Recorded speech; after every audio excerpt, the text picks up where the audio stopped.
من الشیطان الرجیم بسم اللہ الرحمن الرحیم بل تؤثرون الحیاة الدنیا والآخرة خیر وابقی صدق اللہ مولانا العظیم وصدق رسولہ النبی الکریم۔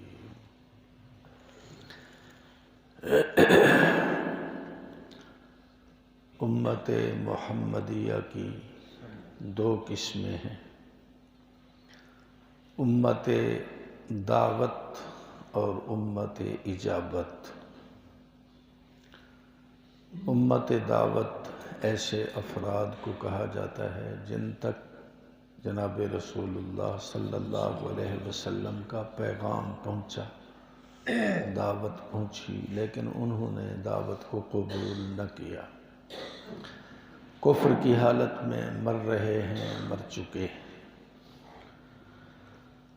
ان کے بارے میں امام غزالی رحمہ اللہ ارشاد فرماتے ہیں تبلیغ دین میں، جو عالم برزخ میں کافر کفر کی حالت میں پہنچ چکے، اگر ان کے حالات ہمیں معلوم ہو جائیں اہل دنیا کو، تو یہ حالت ہے کہ وہ قرآن و حدیث کی روشنی میں فرماتے ہیں کہ وہ چیخ چیخ کر یہ کہہ رہے ہیں کاش کہ ہم کتے خنزیر ہوتے، ہم انسان نہ ہوتے، کیونکہ انسان ہونے کے بعد دعوت کو قبول کرنا ان پر فرض ہو گیا تھا، مکلف تھے، لیکن انہوں نے اس کا انکار کر دیا۔ تو حقیقت بھی یہی ہے، کتا ہونا بہتر ہے خنزیر ہونا، ریچھ ہونا، گٹر کا کیڑا ہونا بہتر ہے انسان ہونے سے، اگر وہ دعوت کو قبول نہیں کرتا، کیونکہ یہ حیوانات، جانور جتنے بھی ہیں، پرند چرند، قیامت میں ان کا بھی اٹھنا ہوگا، لیکن معمولی حساب و کتاب ہوگا ان کا آپس میں، اور پھر اللہ حکم دیں گے کونو ترابا، مٹی ہو جاؤ، سب ختم ہو جائیں گے۔ تو جہنم کے عذاب سے بچ گئے پرندے، جانور، حیوانات۔ دنیا کی تھوڑی بہت ذلت ان کو تو اس کا احساس ہی نہیں ہے، جن جانوروں کو کہ ہماری کیا ذلت ہو رہی ہے، کیا احساس ہے۔ امت اجابت جنہوں نے جناب رسول اللہ صلی اللہ علیہ وسلم کے پیغام کو قبول کیا، مسلمان بن گئے، کلمہ نصیب ہو گیا۔ اللہ تعالیٰ قرآن مقدس میں مختلف جگہوں میں اس امت اجابت کے بارے میں شکایت فرماتے ہیں، شکوہ کرتے ہیں گویا، اور مقصد یہی ہے کہ یہ لوگ اپنی نالائکیوں سے باز آ جائیں، جیسا کہ ان کے مکلف ہونے کا تقاضا ہے، پورے طریقے سے مکلف بن کر زندگی گزاریں۔ تو اس آیت میں بھی ان کی شکایت ہو رہی ہے، بل تؤثرون الحیاۃ الدنیا والآخرۃ خیر وابقی۔ کلمہ پڑھنے والے مسلمان بھی اس وقت اس حالت میں ہیں کہ یہ دنیا کی زندگی کو ترجیح دیتے ہیں، پسند کرتے ہیں، دنیا سے محبت رکھتے ہیں، والآخرۃ خیر وابقی، حالانکہ آخرت بہتر بھی ہے اور پائیدار بھی۔ عقل کا تقاضا بھی یہی ہے کہ جو چیز بہتر ہو اور پائیدار ہو اسی کو پسند کر لیا جائے۔ ہم دنیاوی معاملات میں تو اس اصول پر خوب عمل کرتے ہیں، نمبر ایک چیز کو پسند کرتے ہیں اور اسی کو ترجیح دیتے ہیں جو پائیدار ہو۔ کمزور چیز کو، مشہور ہے چائنا کے مال کو پہلے زمانے تھا بہت کمزور ہوتا ہے، اس کو قبول نہیں کرتے تھے۔ جاپان وغیرہ بعض ممالک کی گھڑیاں وغیرہ اس طرح کی چیزیں، گاڑیاں، ان کو پسند کرتے ہیں کہ یہ بڑی مضبوط ہوتی۔ تو اللہ تعالیٰ نے شکایت کی اپنے بندوں کی، اور ماننے والوں کی بالخصوص شکایت، جو نہیں مانتے وہ تو برباد ہو گئے، جو ماننے والے ہیں ان کو تو ماننے کا حق ادا کرنا چاہیے۔ لیکن ان کی حالت یہ ہے، ان کی دل میں دنیا کی محبت رچی بسی ہے اور اسی کو ترجیح دے رہے ہیں۔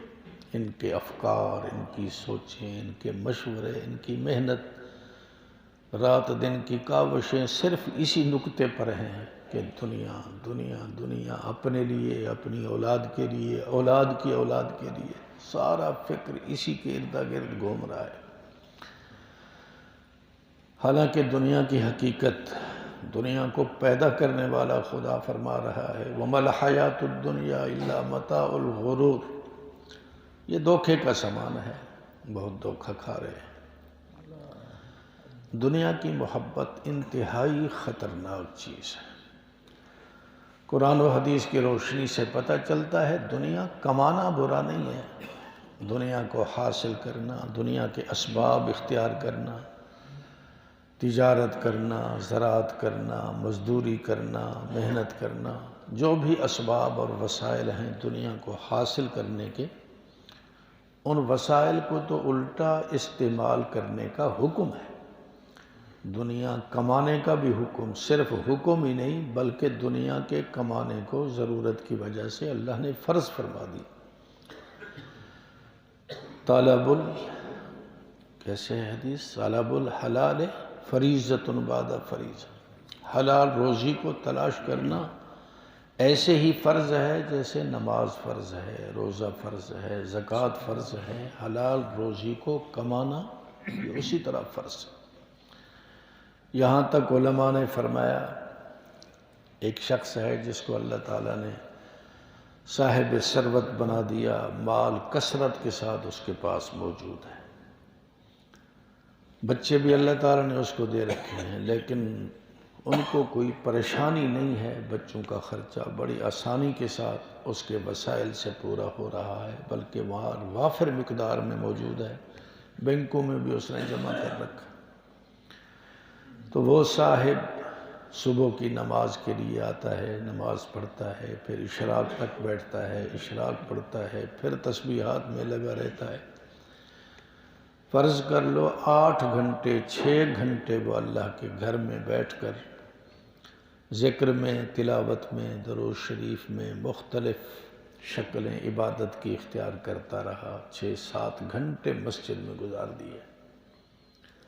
اور دوسرا ایک صاحب ہے جو بہت غریب ہے، 8-10 بچے ہیں اس کے، تو وہ صبح سویرے منڈی میں جاتا ہے، کچھ سبزی ترکاری وغیرہ خرید کر کے چھابڑے میں ڈال کر وہ گلی کوچوں میں یہ آواز لگا رہا ہے، لے لو ککڑی، لے لو خربوزہ، لے لو آلو، لے لو بیگن، وہ سبزی بیچ رہا ہے۔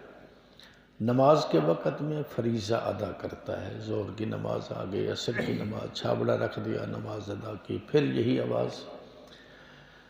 تو علماء نے فرمایا 8 گھنٹے اس نے اللہ کے گھر میں گزارے ذکر و تلاوت میں، اور اس غریب انسان نے اس آواز پر سارا دن گزار دیا، لے لو ککڑی، لے لو خربوزہ۔ مقصد اس کا یہ تھا کہ بچوں کا پیٹ پالنا میری ذمہ داری ہے، اور میں اللہ کا یہ فریضہ ادا کرنے کے لیے یہ مزدوری کر رہا ہوں۔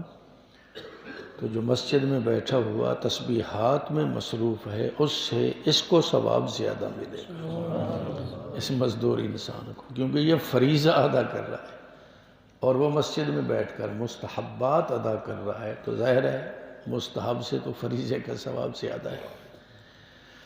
تو حلال روزی کمانا یہ برا نہیں، اس لیے بزرگ فرماتے ہیں کسب دنیا تو کر، کس نے روکا ہے دنیا کو نہ کما، کسب دنیا تو کر، ہوس کم رکھ، حرص ہوس، یہ بھی آ جائے، یہ بھی آ جائے، یہ بھی آ جائے۔ کسب دنیا تو کر، ہوس کم رکھ، ایک ذرا اس کو دین کو مقدم رکھ۔ کسب دنیا تو کر، ہوس کم رکھ، اس پر تو دین کو مقدم رکھ۔ دینے لگتا ہے دھواں یہ چراغ، ایک ذرا اس کی لو کو مدھم رکھ۔ یہ چراغ جو جل رہا ہے تھوڑا سا اس کی لو کو اعتدال پر، پھر یہ عبادت ہے۔ تو دنیا کا معنی برا نہیں ہے حاصل کرنا۔ حضرت حکیم الامت مجدد الملت حضرت شاہ اشرف علی تھانوی رحمہ اللہ فرماتے ہیں دنیا کو ہاتھ میں رکھنا بھی جائز، جیب میں رکھنا بھی جائز، بینک میں رکھنا بھی جائز، لیکن کھاتا خطرناک نہ ہو، سیمنٹ کھاتا نہ ہو، دوسرا کھاتا ہو جہاں بطور امانت رکھی جاتی ہے۔ لیکن دنیا کو دل میں رکھنا یہ برا ہے، کیونکہ دل تو اللہ تعالیٰ نے اپنی محبت کے لیے دیا ہے۔ اللہ کی ذات کا تعارف یہی ہے کہ وہ دماغ میں تو نہیں آ سکتا، لیکن اللہ مسلمان کے دل میں سما جاتا ہے۔ تو اللہ نے دل دیا ہے اپنی محبت کے لیے، تو دل کو تو خالی کر دے اللہ کی محبت کے لیے، ضرورت پوری کرنے کے لیے ہاتھ میں جیب میں دنیا کو رکھنا بالکل جائز ہے، بلکہ فرض ہے۔ لیکن اس پر اللہ تعالیٰ شکایت فرماتے ہیں دنیا کو ترجیح مت دو، ترجیح تمہاری آخرت کے لیے ہونی چاہیے۔ حدیث پاک میں آتا ہے حب دنیا رأس کل خطیہ، دنیا کی محبت ہر گناہ کی جڑ ہے۔ جب جڑ ہی اگ جائے گی دل کے اندر تو پھر گناہ پر گناہ، گناہ پر گناہ کرتا جائے گا۔ اور دنیا کی محبت کا ترک کر دینا یہ ہر نیکی کی جڑ ہے۔ ایک بزرگ کا مقولہ ہے کہ اگر کسی شخص کے دل میں دنیا کی محبت راسخ ہو گئی تو دنیا کا کوئی مرشد اس کو ہدایت نہیں دے سکتا۔ اگر محبت دل میں راسخ ہو چکی ہے تو کوئی مرشد اس کو ہدایت نہیں دے سکتا۔ اور اگر دنیا سے بے رغبتی دل میں راسخ ہو چکی ہے تو پھر دنیا کا کوئی مفسد اس کو خراب نہیں کر سکتا۔ تو دنیا کی محبت ہر گناہ کی جڑ ہے۔ اللہ اکبر کبیرہ۔ دنیا اگر کسی کے پاس زیادہ ہے تو اس کو دیکھ کر یہ دل میں خیال کرنا کہ یہ اللہ کا پسندیدہ بندہ ہے، اس لیے اللہ تعالیٰ نے اس کو بڑی عزت دے رکھی ہے۔ حدیث پاک میں آتا ہے ایسا خیال مت کرو۔ حضرت عبداللہ ابن مسعود رضی اللہ تعالی عنہ کی روایت ہے ان اللہ تعالی یعطی الدنیا من یحب ومن لا یحب۔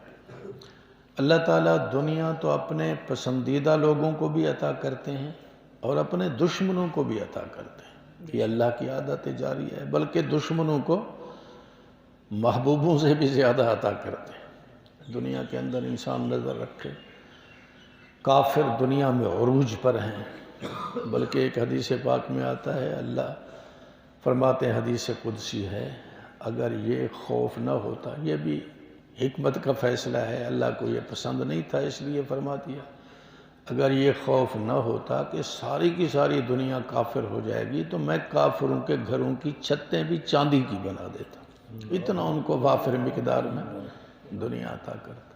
لیکن یہ خوف ہے سارے کے سارے برباد ہو جائیں گے، اس لیے میں نے یہ فیصلہ نہیں کیا۔ تو دنیا کا مل جانا یہ کوئی محبت کی علامت نہیں کہ اسی کو ملتی ہے جو اللہ تعالیٰ کو محبوب ہو، پسند ہو، نہیں۔ اللہ تعالیٰ دنیا کو دشمن کو بھی عطا کرتے ہیں، دوست کو بھی عطا کرتے ہیں۔ لیکن ان اللہ تعالیٰ لا یعطی الدین الا من یحب، اللہ دین کی دولت صرف اپنے محبوبوں کو عطا کرتے ہیں، پسندیدہ لوگوں کو عطا کرتے ہیں، جو اللہ کو پسند ہو، اللہ کو محبوب ہو، دین اسی کو ملتا ہے۔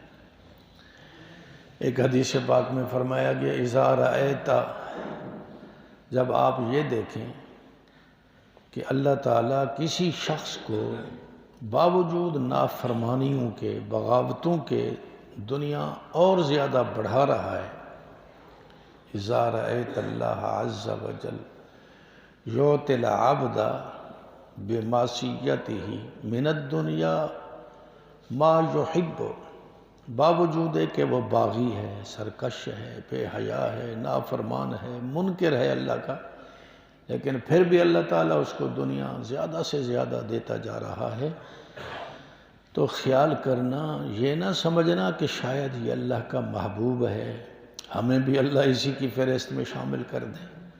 جیسے قارون کے بارے میں ہے، جس وقت وہ خزانے لے کر نکلتا، اس کے خزانے کی چابیاں ہی اتنی تھیں کہ بڑی جماعت پہلوانوں کی چابیوں کو نہیں اٹھا سکتے، اتنا خزانے اللہ نے دے رکھے تھے۔ ان خزانوں کو دیکھ کر کچھ لوگ پاگل جو تھے، انجام سے بے خبر، وہ کہتے تھے کاش کہ ہمارے پاس بھی اس طرح کے خزانے ہوتے۔ دوسرے جو بصیرت والے تھے وہ کہتے نالہکو ایسی دعا مت کرو، یہ تو استدراج ہے۔ پھر جب ان کی آنکھوں کے سامنے ہی اس کو زمین میں دھنسا دیا گیا تو پھر وہ کہنے لگے شکر ہے اللہ تعالیٰ نے ہمیں یہ خزانے نہیں دیے۔ تو آقا نے فرمایا جب کسی شخص کے بارے میں یہ دیکھو کہ اللہ معاصی کے باوجود اس کو دنیا زیادہ سے زیادہ دے رہا ہے تو ہرگز نہ سمجھنا کہ یہ محبت کی علامت ہے، یہ اللہ کو پسند ہے۔ فَإِنَّمَا هُوَ اسْتِدْرَاجٌ، یہ اللہ کی طرف سے ڈھیلی رسی ہے، اللہ نے اس کو رسی ڈھیلی دے دی۔ پھر آقا نے آیت بھی پڑھی فَلَمَّا نَسُوا مَا ذُكِّرُوا بِهِ فَتَحْنَا عَلَيْهِمْ أَبْوَابَ كُلِّ شَيْءٍ۔ خود خداوند قدوس اپنے کلام میں فرماتے ہیں جب ان لوگوں نے ہماری آیات کو بھلا دیا، نصیحت کو قبول نہ کیا، اس کا تقاضا تو یہ تھا کہ میری طرف سے ان پر مواخذہ ہو جاتا، پکڑ ہو جاتی، اسی وقت ان کو برباد کر دیا جاتا، لیکن میری عادت کیا ہے فَلَمَّا نَسُوا مَا ذُكِّرُوا بِهِ فَتَحْنَا عَلَيْهِمْ أَبْوَابَ كُلِّ شَيْءٍ۔ ان کی سرکشیوں اور بغاوتوں کے باوجود میں اپنی عادت کے مطابق ان کے مال کو اور زیادہ بڑھا دیتا ہوں۔ یہ اللہ کی شان ہے۔ چاہیے تو یہ تھا کہ جرم کی سزا ملتی، معصیت پر پکڑ ہو جاتی، لیکن اللہ کیا فرما رہے ہیں فَلَمَّا نَسُوا مَا ذُكِّرُوا بِهِ فَتَحْنَا عَلَيْهِمْ أَبْوَابَ كُلِّ شَيْءٍ، ہر چیز کے دروازے اور پھاٹک میں ان کے لیے کھول دیتا ہوں۔ اور جب یہ حالت ہوتی ہے فَلَمَّا نَسُوا مَا ذُكِّرُوا بِهِ فَتَحْنَا عَلَيْهِمْ أَبْوَابَ كُلِّ شَيْءٍ، کیا ہے آگے کہ حافظ صاحب قاری صاحب، ہاں جی ایک جو ہے رمضانی حافظ ہیں فتحنا علیہم ابواب کل شیء حتیٰ اذا فرحوا بما اوتوا، حتیٰ کہ جس وقت خوب اتراتے ہیں، تکبر میں مبتلا ہوتے ہیں، بڑائی کی انتہا تک پہنچتے ہیں، پھر میں ان کو پکڑتا ہوں۔ تو یہ ڈھیلی رسی ہے، مال کا مل جانا، یہ کوئی علامت محبت کی نہیں ہے۔ محبت اللہ کی اسی کے ساتھ ہے جس کو اللہ نے دین کی دولت عطا فرما دی ہے۔ آقا نے فرمایا کہ مَن یُرِدِ اللَّهُ بِهِ خَیْرًا یُفَقِّهُ فِی الدِّین، جب اللہ تعالیٰ کسی کے بارے میں خیر کا فیصلہ کرتے ہیں، اس کو اپنا محبوب بنا کر اس کے لیے فیصلہ کرتے ہیں کہ میں اس کو خیر عطا کروں، تو اللہ تعالیٰ اس کو دین کی دولت عطا کرتے ہیں، اس کو علم دین عطا کرتے ہیں، اس کو تفقہ فی الدین کی دولت مل جاتی ہے، اس کے بدلے میں پھر اس کی آخرت بن جاتی ہے۔ اللہ اکبر۔ دنیا کیا چیز ہے، اس کی حقیقت کیا ہے؟ مال، زر، یہ صرف دنیا کی حقیقت نہیں، بلکہ دنیا ہر اس چیز کا نام ہے جو اللہ کی یاد سے غافل کر دے۔ کسی اللہ والے نے کہا چیست دنیا از خدا غافل بدن، دنیا کیا چیز ہے؟ ہر وہ چیز دنیا ہے جو اللہ کی یاد سے غافل کر دے۔ حتیٰ کہ علماء نے فرمایا علم دین بھی پڑھنے کے بعد اگر انسان اللہ کی یاد سے غافل ہے تو یہ علم دین نہیں، یہ بھی دنیا ہے۔ ہر وہ چیز، ہر وہ عمل، ہر وہ کام جو اللہ کی یاد سے غافل کر دے وہ دنیا ہے۔ چیست دنیا از خدا غافل بدن، نئے کماش و نکرہ و فرزند و زن، بیٹا، اولاد، مال، زر، زمین، یہ دنیا نہیں۔ اگر یہ چیزیں ہیں اور انسان اللہ کی یاد سے غافل نہیں تو یہ ہر چیز دین ہے، علم بھی دین ہے، دنیا بھی دین ہے، زر بھی دین ہے، زمین بھی دین ہے۔ تو مال کا کمانا، مال کو جمع کرنا، یہ اللہ کی ناراضگی نہیں بلکہ پسندیدہ شخصوں کو بھی اللہ عطا فرماتے ہیں، بلکہ بسا اوقات اپنے پسندیدہ بندوں کو اتنا عطا کرتے ہیں کہ وہ علاقے کا بادشاہ تصور ہوتا ہے۔ خود حضرت عثمان کو دیکھ لیجئے، اللہ نے اتنا ان کو مال دے دیا، اتنا مال دیا۔ ایک دفعہ آقا جہاد کے لیے چندے کا تقاضا فرماتے ہیں تو 100 اونٹ، دوبارہ 100 اونٹ، پھر تیسری بار 100 اونٹ سامان سمیت۔ چوتھی مرتبہ جب مطالبہ ہوتا ہے تو پھر اشرفیوں کی گٹھڑی بنا کر آقا کی خدمت میں رکھ دیتے ہیں۔ محراب ہے، مسجد نبوی ہے، جب حضرت عثمان لے کر آئے تو آقا نے ان اشرفیوں کو اپنے دونوں ہاتھوں میں لیا، کبھی دائیں ہاتھ میں کبھی بائیں ہاتھ میں، بہت خوش ہو رہے ہیں۔ حدیث پاک میں 2 جملے آتے ہیں، ایک جملہ یہ بھی ہے کہ ما ضر عثمان ما عمل بعد اليوم، آج کے بعد عثمان جو عمل بھی کرے گا اللہ اس پر ناراض نہیں ہوگا، اتنا ان کے عمل سے خوش ہو گئے۔ اور ایک جملہ یہ بھی ہے، آسمان کی طرف آقا نے نگاہ اٹھا کر یوں فرمایا، اللہ میں عثمان سے راضی ہوں، تو بھی راضی ہو۔ اب دیکھو یہ مال ہے اور وہ اللہ کی رضا کا ذریعہ بھی بن رہا ہے اور خود پیغمبر کی رضا کا ذریعہ بھی بن رہا ہے۔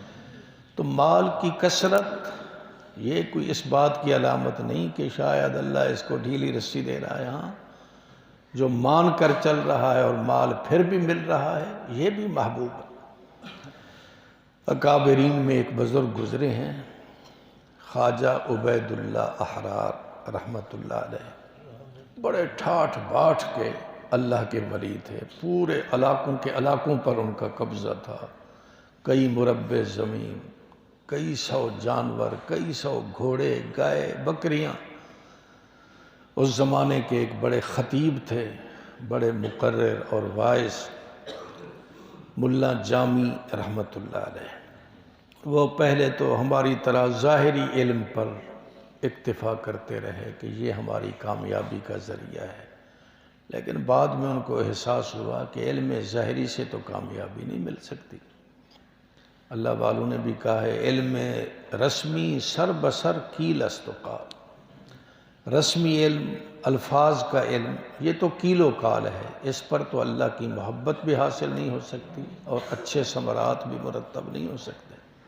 تو دل میں چوٹ لگی کہ اصلاح کے لیے، اللہ کے ہاں مقبول بننے کے لیے کسی مقبول کے قدموں میں بیٹھنا پڑے گا۔ بڑا خطیب تھا، بڑا واعظ تھا، سوچتا رہا کہاں جاؤں، تو دل میں آ گیا، لوگوں میں شہرت تھی کہ خواجہ عبید اللہ احرار وہ ایک ایسے بزرگ ہیں، ان کی خدمت میں رہنے سے اللہ مل سکتا ہے۔ چنانچہ وہاں پہنچے، پہلے ان کو یہ نہیں معلوم تھا کہ یہ ٹھاٹ باٹ رکھتا ہے، جب وہاں جا کر دیکھا اس علاقے میں، وہ تو ایک بادشاہ معلوم ہوتا تھا۔ حضرت اس وقت کہیں اپنے خلفاء کے ساتھ دورے پر تشریف لے گئے تھے، تو جب ٹھاٹ باٹ دیکھی تو دل میں خیال آیا، یہ تو میں دھوکہ کھا کے یہاں آیا ہوں، یہ تو اللہ والا نہیں معلوم ہوتا، یہ تو دنیا دار معلوم ہوتا ہے۔ تو ایک جملہ ان کی زبان سے نکل گیا، نہ مردست آن کے دنیا دوست دارت، یہ شخص اللہ والا نہیں ہو سکتا جو دنیا کو دوست رکھتا ہے۔ یہ تو دنیا کی بادشاہت اور حکومت کر رہا ہے، یہ کیسے اللہ والا ہے؟ ان کے ذہن میں بھی یہی تصور تھا، جیسے آج کل تو اور زیادہ بے وقوفی کا تصور ہے، اللہ والا وہی ہوتا ہے جو ننگا پھرتا ہو، جس کا لباس ہی نہ ہو۔ بعض لوگوں کا یہ خیال ہوتا ہے یہ اللہ والے ہیں، پہنچے ہوئے لوگ ہیں۔ جنید بغدادی کو بھی کسی نے کہا ہے، نہ نماز ہے، نہ روزہ ہے، نہ زکوٰۃ ہے بڑا اللہ والا، بڑا پہنچا ہوا ہے۔ تو انہوں نے کہا ہاں پہنچا ہوا تو ہے، لیکن فی سقر جہنم کے طبقے میں پہنچا ہوا ہے۔ جو نماز بھی نہیں پڑھتا، روزہ ہی نہیں رکھتا، وہ کیا اللہ والا ہے، وہ کیا پہنچا ہوا۔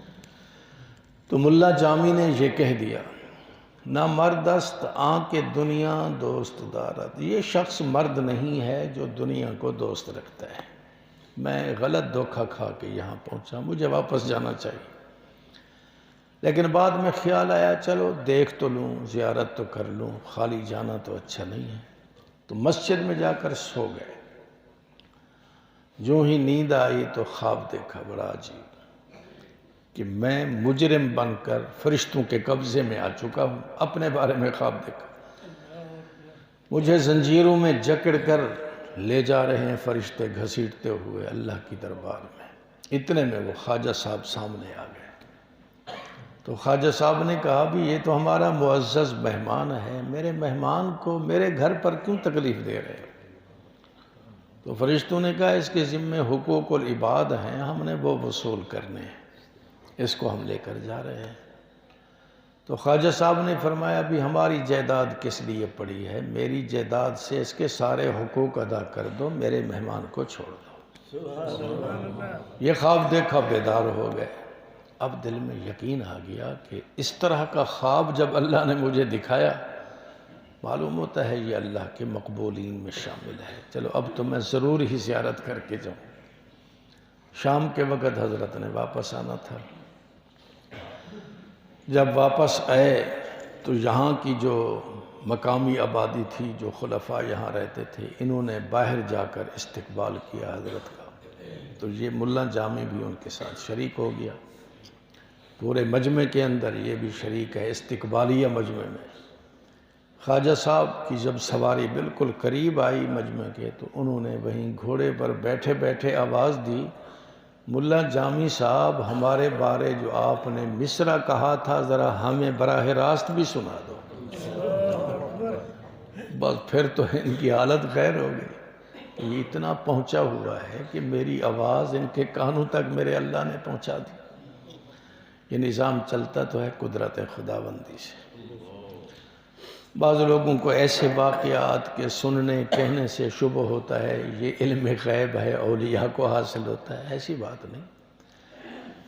اللہ جب چاہے کسی کو کوئی چیز عطا کر دے اپنی قدرت سے، نہ چاہے تو حضرت یعقوب علیہ السلام نے بڑی کام کی بات فرمائی تھی. گلستان یہ فارسی کی ایک کتاب ہے، تو وہاں کچھ اشعار لکھے ہیں. یکے پرسید ازاں گم کردہ فرزند، جس شخصیت کا بیٹا گم ہو گیا تھا یعنی حضرت یعقوب علیہ السلام، ان سے کسی نے پوچھا یکے پرسید ازاں گم کردہ فرزند کہ گوہر پیر خرد مند، اے روشن عقل مند ہمیں سمجھ میں نہیں آتا. ز مصرش بوئے پیراہن شمیدی، مصر سے کرتا چلا تو آپ نے یہاں ہزاروں میل دور بیٹھ کر کہا انی لاجد ریح یوسف، مجھے یوسف کی خوشبو آ رہی ہے. سینکڑوں ہزاروں میل دور تو یوسف کے کرتے کی خوشبو سونگھ لی. ز مصرش بوئے پیراہن شمیدی، چرا در چاہے کنعانش ندیدی.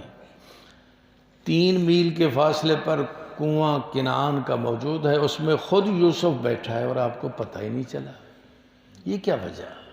ادھر تو کرتے کی خوشبو سونگھتے ہیں اور ادھر 3 میل کے فاصلے پر خود یوسف کا بھی پتہ نہیں. تو حضرت یعقوب علیہ السلام نے جو جواب دیا وہ یہ تھا، گہے بر تارا میں اعلیٰ نشینے، گہے بر پشت پائے خود نبی نے. ہمارا معاملہ اللہ کے ساتھ اور اللہ کا معاملہ ہمارے ساتھ بڑا عجیب ہے. کبھی تو ہم عالم بالا کی خبریں بھی معلوم کر لیتے ہیں اور کبھی اپنے پیر کی پیٹھ پر کچھ ہوتا ہے ہمیں اس کا بھی پتہ نہیں چلتا. جب وہ بتائے تو ہمیں پتہ چل جاتا ہے، جب نہ بتائے تو ہمیں کچھ بھی پتہ. یہاں وہی ہوا جو حضرت عمر کے دور میں ہوا تھا. حضرت ساریہ مسلمانوں کا سپہ سالار کفار سے جہاد میں مصروف ہے. کفار کے سپہ سالار نے اپنی ایک فوج کا دستہ پہاڑ کے پیچھے سے مقرر کر کے مسلمانوں پر حملے کا ارادہ کیا. حضرت ساریہ اس سے غافل تھے. حضرت عمر کو مسجد نبوی میں اللہ تعالیٰ نے وہ نقشہ دکھا دیا. نقشہ دے کر حضرت عمر نے دوران خطبہ یوں فرمایا، یا ساریہ الجبل، ساریہ ذرا پہاڑ کو بھی تو سنبھالو نا، پیچھے سے حملہ ہونے والا ہے. یہ حضرت عمر کی آواز حضرت ساریہ کے کانوں میں پہاڑی علاقوں میں پہنچی. تو جس اللہ نے حضرت عمر کی آواز کو وہاں پہنچا دیا، یہاں ملا جامی کی اس آواز کو جنگل میں خواجہ عبید اللہ کے کانوں تک پہنچا دی۔ خواجہ صاحب کہتے ہیں ذرا ہمیں مصرع سناؤ۔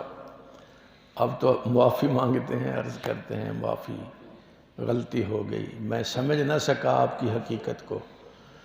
تو حضرت نے فرمایا کوئی بات نہیں، پریشانی کی، آپ ذرا مصرع پڑھیں، میں شاید اس کی اصلاح کر دوں۔ تو ملا جامی نے وہ مصرع پڑھا، اپنا کہا ہوا، کہنے لگا غلطی سے میں نے یہ کہہ دیا تھا، نہ مردست آنکھ دنیا دوست دارد۔ حضرت نے فرمایا پھر میرا مصرع بھی ساتھ ملا دو اور یوں شعر بنا دو، نہ مردست آنکھ دنیا دوست دارد، اگر دارد برائے دوست دارد۔ وہ شخص مرد نہیں ہے جو دنیا کو دوست رکھے، ہاں اگر دنیا کو اس لیے دوست رکھتا ہے تاکہ میں اپنے دوست کو راضی کروں، تو یہ تو اللہ والا ہے۔ تو مال کا ہو جانا یہ اس بات کی علامت نہیں کہ یہ دشمن ہے، نہیں، اللہ دوستوں کو بھی عطا کرتا ہے، دشمنوں کو بھی عطا کرتا ہے۔ دیکھنا یہ ہے کہ فرما بردار کون ہے۔ جو شخص فرما بردار ہے وہی اللہ کا دوست ہے۔ مال کی کثرت، مال کی قلت یہ معیار نہیں ہے۔ لیکن اللہ تعالیٰ اپنی کلام میں اور آقا نے بھی کئی دفعہ فرمایا اس دنیا کو دل میں جگہ دے رہے ہو جس کی قیمت مچھر کے پر کے برابر بھی نہیں ہے۔ حدیث پاک میں آتا ہے نا، لو کانت الدنیا تعدل عند اللہ جناح بعوضہ۔ اب مچھر کی کیا حیثیت اور اس کے پر کی کیا حیثیت ہے؟ ساری دنیا، موجودہ دنیا نہیں، الدنیا کے اندر الف لام ہے، پوری دنیا، یعنی اس وقت جو وجود میں آ چکی ہے اور جو آئندہ وجود میں آنے والی ہے، اور اتنے خزانے آنے والے ہیں۔ حدیث پاک میں آتا ہے ایک آدمی سونے کی گٹھڑی لے کر گھر سے نکلے گا کہ کسی کو میں زکوٰۃ میں دے دوں، جس گھر پر جا کر دستک دے گا کہ زکوٰۃ لے لو، کہتا میرا تو اپنا کوٹھا بھرا ہوا ہے، کہیں اور لے جاؤ۔ ہم مولویوں کا خیال آتا ہے اسی زمانے میں ہم مدرسہ بنائیں گے، جب اتنا خزانہ ہوگا۔ تو خزانے اتنی وافر مقدار میں قیامت کے قرب میں ظاہر ہونے والے ہیں۔